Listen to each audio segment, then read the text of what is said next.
Oke, assalamualaikum warahmatullahi wabarakatuh. Berjumpa lagi bersama channelnya Retno Tati, channel yang ngobrol santai, ya kan, untuk memberikan edukasi kepada teman-teman sesama pemula, pada youtuber pemula. Ini untuk youtuber pemula ya. Kalau yang udah senior mah, ampun suhu, nah gitu loh. Oke. Gimana kabar kalian pagi ini? Apa udah menyerah? Apa udah mengeluh? Saya mau nanya dulu nih. Udah menyerah, ngeluh? Udah mulai jenuh? Ya kan? Udah mulai capek? Kenapa saya bertanya seperti itu? Ya karena ngejar 1000 subscriber itu susah. Ngejar 4000 jam tayang itu susah. Ya kan? Channel sepi, video sepi, ya kan? Nah itulah. Nah, itu yang membuat kalian patah semangat. Nah, jadi buat teman-teman semua, jangan patah semangat. Video sepi, ya kita koreksi lagi. Di mana kesalahannya, ya kan? Terus kita udah mulai nggak semangat, ya terus kalau kita udah nggak semangat itu, ya mau gimana kita mau mendapatkan semua hasil yang bagus kalau diri kita sendiri pun tidak semangat. Nah, terutama itu ya, makanya saya tekankan sama teman-teman, bersihkan dulu hati teman-teman, bersihkan dulu niatnya teman-teman itu seperti apa, bikin YouTube ini niatnya mau apa, ya kan? Ya otomatis niatnya bang mau cari duit. Nah, kalau niat kalian mau cari duit, tujuannya buat apa? Buat membahagiakan orang-orang di sekeliling teman-teman, anak, istri, atau keluarga yang lain. Kalau udah mendapatkan penghasilan, nah itu tujuan yang bagus. Apalagi bisa membantu orang-orang yang benar-benar membutuhkan, itu jauh lebih bagus, ya kan? Kalau udah mendapatkan penghasilan lebih, nanti suatu saat kalian udah berhasil. Nah, itu ingat dengan tujuan teman-teman seperti itu. Saya rasa tujuannya seperti itu. Kebanyakan saya rasa seperti itu, membahagiakan orang tua, membahagiakan anak, membahagiakan istri, yang mikirin masa depan anak, masa depan istri, ya kan? Masa depan sendirilah istilahnya kan. Kalau kemarin itu kita istilahnya kan jadi cemoohan orang, ya kan? Wah, sok-sokan lu mau jadi YouTuber, ya kan? Sok-sokan lu mau jadi ini. Kayaknya saya bilang biarin aja orang ngoceh seperti itu. Yang penting kalian tetap semangat, tetap optimis. Apa yang kalian kerjakan itu bakal mendapatkan hasil yang lebih baik dan hasil yang positif buat diri kalian sendiri, buat kalian sendiri. Jadi siapa lagi yang harus memotivasi diri kita? Ya diri kita sendiri, teman-teman sendiri yang harus memotivasi supaya teman-teman itu semangat, supaya teman-teman itu bisa berhasil. Nah, siapa yang memotivasi? Kalau mentor-mentor YouTube itu mereka sekedar mengasih masukan. Nah, kalau masukan mereka itu kita serap tapi kita tidak termotivasi dan kita tidak punya niat, tetap gak bakalan masuk. Makanya saya bilang, kalau kita udah melihat mentor-mentor di YouTube ini, banyak lah mentor-mentor di YouTube ini kan. Salah satunya Izan Tutor, ya kan, ada channel Gondrong Labanan, semuanya lah komplit. Apalagi yang artis, ada Raffi Ahmad, ada Atta Halilintar. Nah itu udah beda level sama kita, ya kan? Mereka selalu memberikan motivasi buat kita. Maksudnya gimana? Kita belajar di sana, kita belajar caranya seperti apa, seperti ini. Tapi kalau kita tidak masuk dengan pelajaran-pelajaran yang mereka terapkan kepada kita, itu yang mereka kasihkan secara gratis pada kita, itu tetap aja nggak bakal ada hasil. Makanya saya bilang,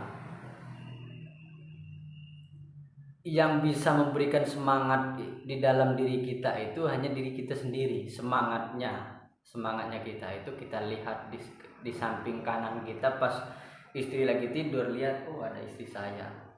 Lihat ke kiri, oh anak-anak saya. Masa depan anak, masa depan istri, ya kan? Anak butuh jajan bos, butuh susu kalau yang masih kecil. Kalau yang udah mau masuk sekolah SMP, butuh kendaraan buat sekolah, butuh buat beli pakaian anak. Nah itu Ingat itu. Kalau kalian tidak bergerak dari sekarang, kapan lagi? Ya kan? Oke. Sekarang pembahasannya saya mau ngasih tahu sama teman-teman. Kenapa akun kita itu gagal monet? Nah, ini perlu kalian teman-teman ingat. Ini pelajaran yang perlu kita ambil ya kan.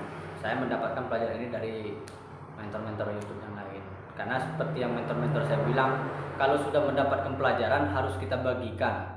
Ya kalau masalah salah atau tidak salahnya, salah sedikit ataupun kurang sedikit, ya biasa-biasa aja. Kalau kita mau sama yang dikatakan sama mentor kita itu berarti kita ngejeplak gitu loh. Nah, jadi saya ambil intinya aja. Kenapa akun kita itu gagal monet? Padahal udah memenuhi 1000 subscriber, udah memenuhi 4000 jam tayang, tapi gagal monet. Nah, coba saya tanya, apa teman-teman tahu? Mungkin tidak tahu, ya kan? Nah, jadi gini ya teman-teman, aturan YouTube itu setiap tahun itu berubah. Seperti yang dibilang sama Bang Insan Tutor, setiap tahun berubah aturan YouTube itu. Mungkin tahun ini seperti ini, seperti yang lagi tercantum di sini. Yang pertama, penyebab gagal monet itu hampir kebanyakan yaitu ya gagal monetisasi itu ya dikarenakan ya aturan monetisasi sendiri. Apa maksudnya aturan monetisasi sendiri? Peraturan dari YouTube, ya kan? Kebijakan monetisasi, nah itu. Nah, apa dua hal ini? Yang pertama yaitu peraturan YouTube, yang kedua kebijakan monetisasi. Nah, itu perlu kalian tahu dulu. Peraturan YouTube yang pertama itu kita itu hindari konten kekerasan, konten yang kira-kira mengandung isi kekerasan, ya kira-kira seperti itulah. Mungkin teman-teman tahu lah ya kan, mengandung unsur pornografi ya kan. Dan yang kedua ya klaim hak cipta. Udah jelas itu. Itu perlu teman-teman hindari mulai dari sekarang. Konten-kontennya seperti itu yang mengandung bau-bau klaim hak cipta dan mengandung unsur-unsur pornografi, kekerasan ya kan. Nah, itu perlu dihindari mulai dari sekarang supaya nanti channel teman-teman itu enggak gagal monetisasi. Oke. Salah satu contohnya yaitu konten yang berulang. Nah, ini kebijakan dari monetisasi itu, konten yang berulang dan konten yang diulang. Ingat, konten berulang dan konten yang diulang. Konten berulang seperti apa konten berulang itu? Nah, ini dia. Menarik juga nih. Konten berulang itu salah satunya konten yang kalau menurut saya nih ya, mungkin kalau menurut mentor-mentor yang lain mungkin beda lagi, tapi ini hampir sama. Oke, ini menurut saya konten yang berulang itu kalian jeplak punya orang terus kalian upload. Nah, itu salah satu. Yang kedua, kalian sama aja sih, kalian ngambil video orang ataupun kalian mendownload ya seperti itulah. Kalian edit segala macam yaitu ngejeplak seperti itu tadi. Konten itu tetap masuknya nanti konten berulang. Karena kenapa? Konten itu udah pernah diupload terus kalian edit, kalian upload lagi. Nah, kenapa bisa terdeteksi? Ya karena di saat kita mau mengajukan monetisasi itu yang mengoleksi itu bukan robot lagi, Bos. Bukan robot lagi tapi tim dari YouTube, tim monetisasi sendiri. Ada tim khususnya. Nah, kalau menurut mereka itu berarti terindikasi dengan konten berulang, yang mau tidak mau gagal. Dan konten yang diulang, nah ini konten yang diulang, maksudnya konten yang diulang itu kita, ini salah satu contoh ya, kita seumpama bikin video tentang hewan lah, tentang hewan ya kan, tentang hewan. Sorry, kita bikin video tentang hewan. Ini kita ambil salah satunya suara anjing, seumpamakan. Wah, ini suara anjing atau suara burung ya kan. Nah, itu. Kalau kita pagi kita video burung kita itu dengan suara kicauan seperti ini, seumpamakan. Nah, besok kita video lagi burung yang sama atau anjing yang sama dengan suara yang sama. Itu bisa terindikasi juga konten berulang karena suaranya itu sama gitu loh. Jadi perlu teman-teman pahami, kalau mau konten itu ya konten original juga harus hati-hati ya kan. Konten berulang itu namanya konten berulang. Jadi buat teman-teman, kalau udah kita terkena hal seperti itu, kita nggak bakalan tahu video yang mana yang bermasalah, kita nggak tahu. Nah, kalau video itu sempat viewersnya udah banyak, terus kita mau hapus ya kan, jam tayang kita kan turun lagi. Nah, itu kalau udah kayak gitu gimana? Ini ingat ya, ada salah satu orang yang inbox sama saya di Facebook, Mas, akun saya udah 1 tahun ya kan, semuanya udah terpenuhi, 1000 subscriber udah masuk ya kan, 4000 jam tayang udah kena, istilahnya kan udah dapat semua, tapi saya mengajukan monetisasi itu 2 kali gagal.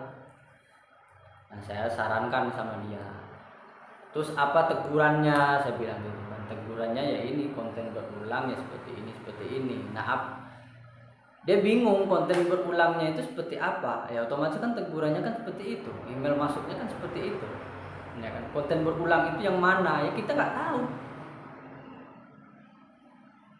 Seumpama teman-teman ngupload 70 video ya, 70 video original, tapi kalau menurut tim YouTube waktu kita pengajuan monetisasi, waktu penyeleksian itu, ada salah satu video kita itu yang terindikasi kira-kira konten berulang atau kontennya ada masalah atau konten kena klaim hak cipta.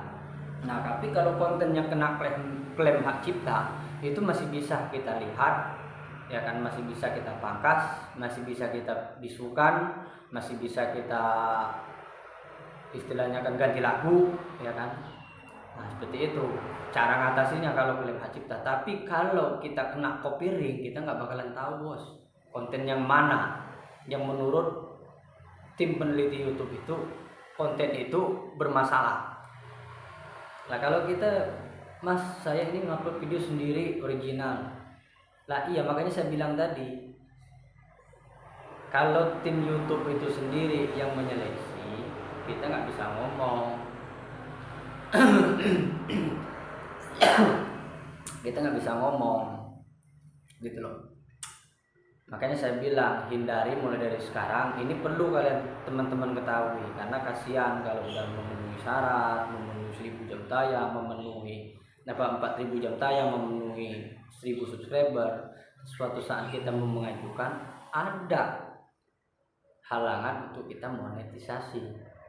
Makanya mulai dari sekarang yuk bangun channel itu dengan algoritma yang bagus ya kan, dengan cara apa, dengan ya kita membangunkan algoritma yang bagus, itu salah satunya. Yang kedua, yuk kita perhatikan lagi konten kita itu bakal bermasalah atau tidak sebelum kita upload ya kan. Sebelumnya ya teman-teman biasanya kan paling ya ada kiriman di WA atau di grup ya kan, grup Facebook, ya udah ambil upload di YouTube. Nah, itu bisa jadi terindikasi. Makanya saya bilang hati-hati dengan video-video yang berbau-bau copyright, karena itu sangat fatal nantinya di saat kita mengajukan monetisasi.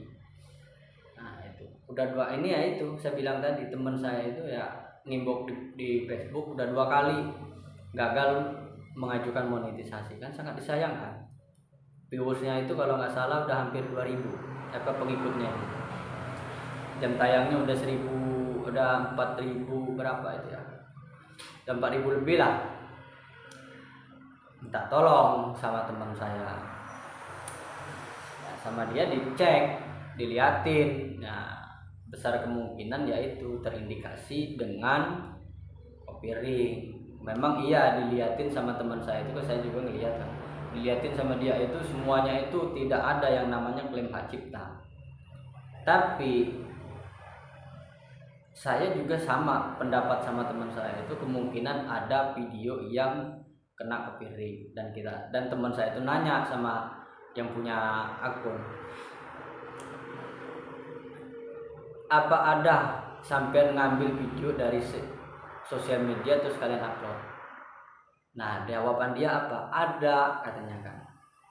Waktu kita cek, ada, saya ngambil dari grup, dari grup Facebook terus saya share, dan videonya itu kebetulan videonya itu rame yang nonton. Nah, sekarang apa solusinya? Ya dihapus, otomatis jam tayangnya turun lagi, ngejar jam tayang lagi, ya kan gitu. Jadi sangat disayangkan ya. Jadi buat teman-teman, buat para youtuber pemula, ini memang khusus buat youtuber pemula. Saya bukan mentor, saya bukan orang yang udah ahli di bidang-bidang seperti itu, tapi apa yang saya dapat akan saya bagikan supaya teman-teman itu tidak terjebak dan tidak salah nantinya. Kan kasihan gitu, udah capek tapi nggak ada hasil. Seperti yang saya bilang kemarin, kalau ngejar 1000 subscriber sama jam tayang itu gampang, ya gampang. Makanya saya bilang gampang. Kalian harus sering-sering berkunjung ke komunitas-komunitas. Salah satunya di akun Insan Tutor. Kalian di sana itu nanti bakal bertemu dengan komunitas-komunitas. Dan saran saya untuk menaikkan algoritma itu, biasakan nonton video itu sampai full. Jangan sampai 3 menit udah, 3 menit udah, 3 menit udah. Hancur. Ya. Kalau videonya udah viral nanti hancur, kasihan. Ya. Oke. Saran saya seperti itu. Biasakan nonton video itu sampai full. Oke. Mungkin hanya itu bahasan kita hari ini. Assalamualaikum warahmatullahi wabarakatuh.